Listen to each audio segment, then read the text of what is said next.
Count 1 of the information: attempted aggravated battery on a law enforcement officer with a deadly weapon. How do you wish to plead? I plead guilty.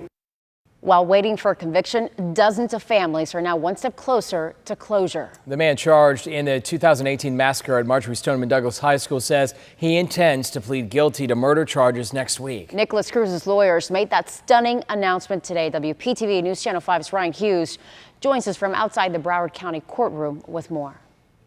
Are you thinking clearly? Yes, ma'am. Standing in the center of the courtroom in Broward County, confessed Parkland shooter Nikolas Cruz answering the judge's questions. Count 1 of the information: attempted aggravated battery on a law enforcement officer with a deadly weapon. How do you wish to plead? I plead guilty. Then pleading guilty to attacking a sheriff's deputy in jail nearly 3 years ago. Cruz's defense team saying the 23-year-old also plans to plead guilty next week for the shooting deaths of 17 people inside Marjory Stoneman Douglas High School in February 2018. This guy has been guilty in my head for the last 4 years. Manuel Oliver speaking with WPTV before Cruz's hearing Friday. His son, Joaquin, was only 17 when he was killed outside his creative writing class. Joaquin was shot 4 times with an AR-15. Cruz is expected to plead guilty to 17 counts of premeditated murder and 17 counts of attempted murder. Attorneys not involved with the case say last week's emotional jury selection may have had an impact on these guilty pleas. It's difficult for anyone to perceive getting a fair trial in this county under these circumstances, with people being able to completely set aside what they've seen in the media. As of now, prosecutors still plan to seek the death penalty.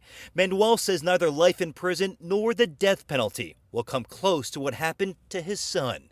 I don't like this person. This is the murder of my son. But I try to stay very focused on what I do well, and that's activism, and that's fighting against gun violence. Ryan Hughes, WPTV News Channel 5. Some victims' families did not want to comment until next week's court appearance. Most didn't know the guilty plea was even coming. For others, the emotional weight is too heavy at this moment. Lori Al-Hadef, who lost her daughter, Alyssa, says the move is a step in the right direction.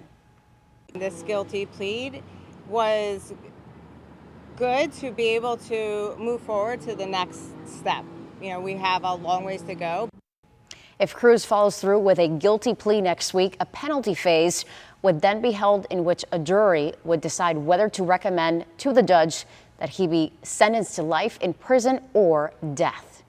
Fred Guttenberg lost his daughter, Jamie. He tweeted today asking people to remember his daughter, the 16-year-old, or his daughter and the 16 other victims, I should say. He invites everyone to a celebration of Jamie's life later this month. Well, Cruz's defense team previously said that their client would plead guilty to all counts in the Parkland shooting in exchange for a life sentence. Prosecutors, however, are seeking the death penalty, as are many family members of the victims. Defense lawyer and former FBI agent Stuart Kaplan says state prosecutors could waive seeking the death penalty before a jury of 12.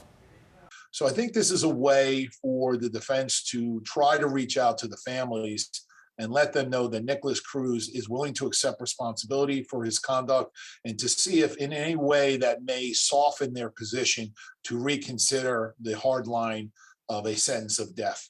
Again, that court hearing is expected on Wednesday. You can count on WPTV News Channel 5 to stay on top of any new developments on our top story. For breaking updates right on your phone, make sure you download the WPTV News app.